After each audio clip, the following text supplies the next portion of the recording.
Hello hi February 23 இன்னைக்கு வந்து என்னோடய மாமா பொண்ணோட வளைகாப்பு. ஸோ அதுக்கு தான் நக்ஷா க்யூட்டாக ரெடி ஆகிட்டா.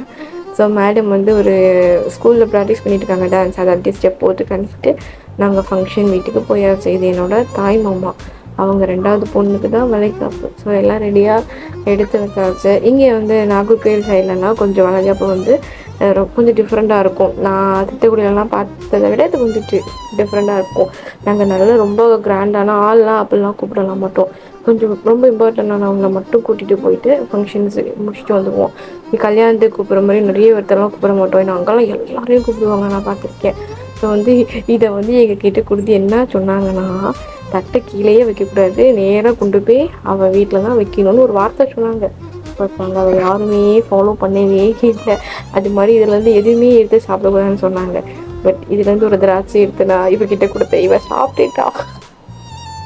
அதுலேருந்து நாங்கள் சாப்பிட்டுக்கிட்டே தான் போனோம். அப்புறம் பஸ்ஸில் பாட்டு போட்டு வந்தேன். நாங்கள் பாட்டுக்கு தட்டெல்லாம் வரிசையாக கீழே வச்சுட்டு ஒவ்வொருத்தங்கள்ட்ட சேஃபாக வச்சுக்கோங்கன்னு சொல்லிட்டு நாங்கள் எங்கள் வேலையை பார்க்க ஆரம்பிச்சிட்டோம்.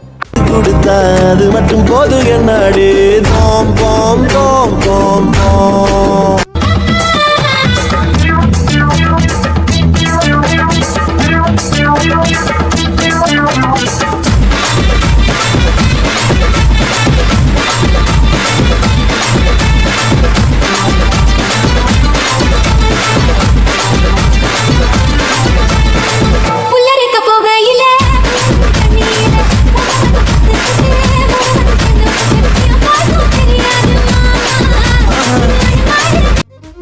இப்படியே ஆடிட்டு அவங்க வீடை போய் நாங்கள் ரீச் பண்ணிட்டோம். ஸோ கொஞ்சம் ஒரு 1/2 hour ட்ராவல் தான், பட் ஜாலியாக முடிஞ்சிடுச்சு. இதுதான் ஃபங்க்ஷன் நடக்கிற சுப்ரியாவோட வீடு. மேடம் வந்து ஃபாரின் போயிட்டாங்க, சவுதி அரேபியா. இப்போ தான் வந்து அவங்க வந்து ஒரு 20 days தான் ஆச்சு. ஸோ கல்யாணத்துக்கு அப்புறம் நான் அவளை வந்து ரொம்ப நாள் கழித்து இப்போ தான் பார்க்குறேன். வரணுன்னே வந்தேன் நான் அங்கேருந்து. ஃபேமிலி ஃபங்க்ஷன் அப்படின்னா இந்த குழந்தைகள்லாம் க்யூட்டாக ஒன்றாயிடுவாங்க. மித்ரா, நக்ஷா வந்து என்னவோ தெரில, ரொம்ப அமைதியாகவே தான் இருந்தாங்க. ஃபோன் யூஸ் பண்ணிட்டு அவள் பாட்டுக்கு இருந்தா. என்னவோ தெரில, இன்றைக்கி மேடம் வந்து எதுலேயுமே ரொம்ப ஆக்டிவாக கலந்துக்கவே வரல. ஸோ அப்புறமா இங்கே வந்து ஃபஸ்ட்டு எப்படின்னா போயிட்டு ஃபஸ்ட்டு சாப்பிட்ருவோம். அதுக்கப்புறம் எல்லோரும் சாப்பிட்டதுக்கப்புறமா தான் பொண்ணுக்கு வந்து வளையல் போட்டு இங்கேருந்து கூட்டிகிட்டு வருவாங்க. அது மாதிரி அந்த சைடில் இந்த 7 வகை சாப்பாடு, 4-5-6 வகை சாப்பாடுலாம் எடுத்துகிட்டு வருவாங்களே, அப்போல்லாம் எடுத்துகிட்டுலாம் போக மாட்டோம். அவங்க மாப்பிள்ளை வீட்டில் என்ன சாப்பாடு போடுறாங்களோ அதை சாப்பிட்டுட்டு வளையல் போட்டுட்டு கிளம்பிடுவோம். ஸோ நாங்களும் உட்காந்தாச்சு சாப்பிட்றதுக்கு. பஸ்ஸில் செம்ம லூட்டி அடிச்சனால சத்தியமாக டயர்ட் ஆகிடுச்சு. பயங்கரமாக வேர்க்கவும் ஆரம்பிச்சிச்சு. ஸோ சுட சுட சாப்பாடு நல்லாவே. இது எனக்கு இந்த வெஜ் மீல்ஸ் ரொம்ப பிடிக்கும். நிறைய டைம் சொல்லியிருக்கேன்ல. முட்டைக்கோஸ் பொரியல், அவியல், நார்த்தங்காய் ஊறுகாய், சாம்பார் எல்லாம் வச்சு நல்ல ஒரு சாப்பாடு சாப்பிட்டாச்சு. இந்த இலையில இருக்க எல்லாத்தையுமே சாப்பிட்டேன். நான் எதையுமே மிச்சம் வைக்கவே இல்லை. இந்த காய்கறி மட்டும் ஏதாவது பிடிக்கலன்னா இந்த கத்தரிக்காய், முருங்கைக்காய், அந்த மாதிரி சாம்பார் காயை மட்டும் தான் ஒதுக்கி வச்சுருப்பேன். மற்றபடி ஃபுல்லாக இலையெல்லாம் சாப்பிட்டுட்டு அப்புறம் பால் பாயசம் வந்து அடை பாயசம் சொன்னாங்க. ஸோ நாங்கள் அதில் வடை பாயசம் இல்லை, எப்போவுமே இங்கே வந்து அடை பாயசம், அடையில் பாயசம் வைப்பாங்க.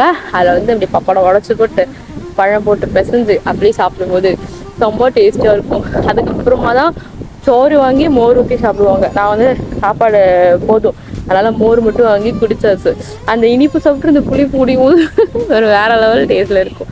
அப்புறம் பாருங்கள், இவக்கிட்ட போய் சீக்கிரம் சாப்பிட்டு அப்படின்னு சொல்லி கூட ஃபன் பண்ணிவிட்டு அவளுக்கு வந்து கஷ்டமாக இருக்குது. எப்படா பேபி வெளியே வரும் அப்படிங்கிற ஒரு ஃபீல்லே மேடம் இருக்காங்க. வெயிட்டிங். எல்லாருமே நல்லபடியாட்டு குட்டி பாப்பா வெளியே வரட்டும்னு வேண்டிப்போம். மேடம் நான்லாம் வந்து நட்சத்திரம் வந்து ஒரு வாயை சாப்பிடவும் இல்லை. சாப்பிட சொன்னால் நான் ஊட்டினா அவள் துப்பிட்டே இருப்பாள். ஆனால் சுனிதா எல்லாரையும் உட்கார வச்சு ஊட்டின்னு ஊட்டிகிட்டு இருக்கிறா அடி விட்டு. நெக்ஸ்ட்டு வந்து ஃபஸ்ட்டு வந்து குட்டி குழந்தைக்கு தான் வளையல் போடணுமா. ஸோ அப்போ மித்ராவுக்கு வந்து ஃபஸ்ட்டு வளையல் போட்டாங்க. நாங்கள் வந்து வளையல்லாம் போட்டுட்டு கொஞ்ச நேரம் போய் ரெஸ்ட் எடுக்க ஆரம்பிச்சிட்டோம். நீங்கள் ஒரு குட்டி பாப்பா பாருங்கள், தூங்கிட்டு அப்போ திடீர்னு பூஜை பார்த்துச்சு. ஐயோயோ அவங்க அம்மா இல்லை யாரோ இருக்காங்களே சொல்லி ஓடு அழுக ஆரம்பிச்சிருச்சு. நக்ஷா வந்து ரொம்ப வெக்கையாக இருந்துச்சு. அந்த ஏசி ரூமை விட்டு வெளியே வரவே இல்லை. ஃபங்க்ஷன்லாம் முடிஞ்ச அப்புறம் தான் வெளியே வந்து அப்படியே என்ன நடக்குது ஏது நடக்குதுன்னு மேடம் பார்க்க வந்தாங்க. அதுக்கப்புறம் இது வந்து மடி நரைக்கிறதுன்னு சொல்லுவாங்க. இதுக்குள்ள வந்து கொஞ்சம் ஸ்வீட்டு அது இதெல்லாம் வச்சு இங்கேருந்து அவளை கூட்டிகிட்டு போவாங்க. அவங்க வீட்டில் எனக்கு ரொம்ப பிடிச்சிருச்சு தெரியுமா. நிறைய ஹேங்கிங் செடி இருந்துச்சு. எனக்கு அப்படியே நானே ஒரு செடி பைத்தியமா, எனக்கு அவ்வளோ நான் கண்ணு வச்சுட்டேன். ரொம்ப க்யூட்டாக இருந்துச்சு எனக்கு. ஆனால் நம்ம ரிலேட்டிவ் வீடு தான், பட் இருந்தாலும் கொஞ்சம் பயமாக இருந்துச்சு. இப்படியே ரகசியமாக போயிட்டு ஒரு 4-5 கிளிப்பை நான் திருடிட்டே வந்துட்டேன். அது வந்து பேக்கில் வச்சுருக்கேன். இன்னைக்கு கிளம்பிடுவேன் நான்.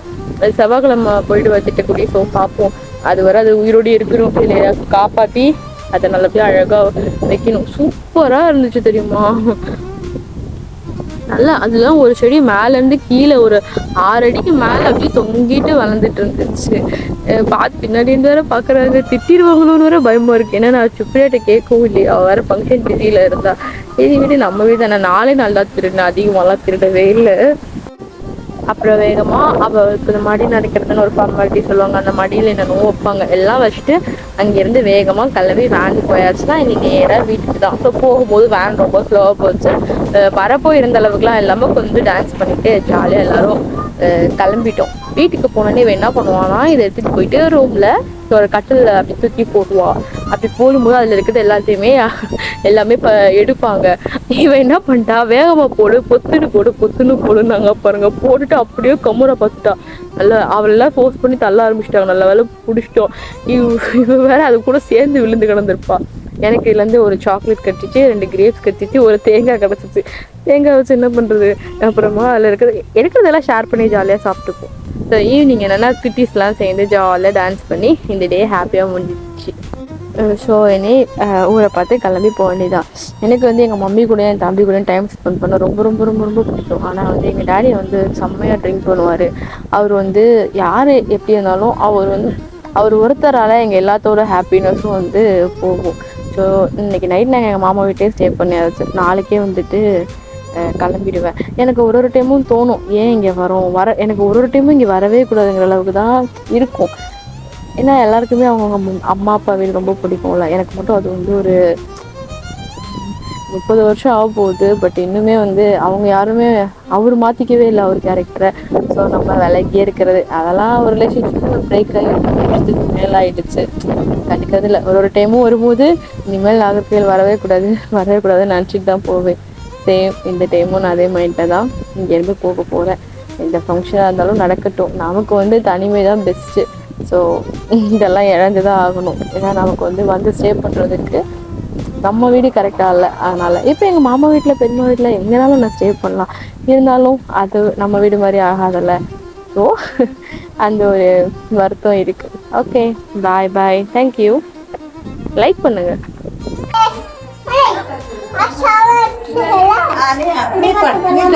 நீ அக்கா கிட்ட வந்து பாடு.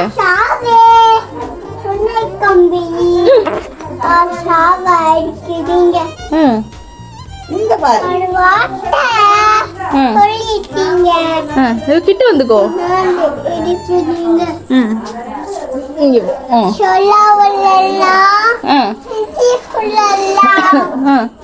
சரி இது பாடு. எம்மன ஆட்ரியில பாடு.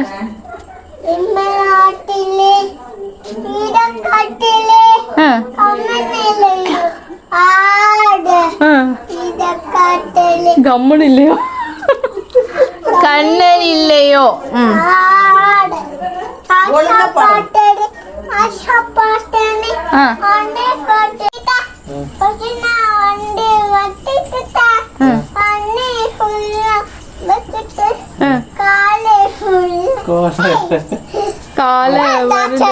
நல்லா டான்ஸ் ஆடுறேம்மா. நீ நல்லா டான்ஸ் ஆடுறேன். அடுத்த லைன் பாடு. காலை வருது மல்லிகிட்ட. அப்புறம் நீ தானே பாடு. அதான் உன் ஃபேவரட் லைன். நெஞ்சுக்குள்ள ஆள் இல்ல அதுக்கு இப்போ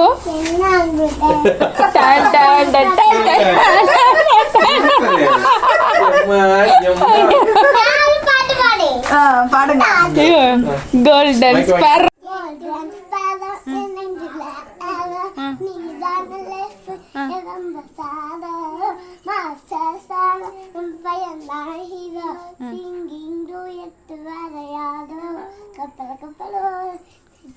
நீ டான்ஸ் பண்ண.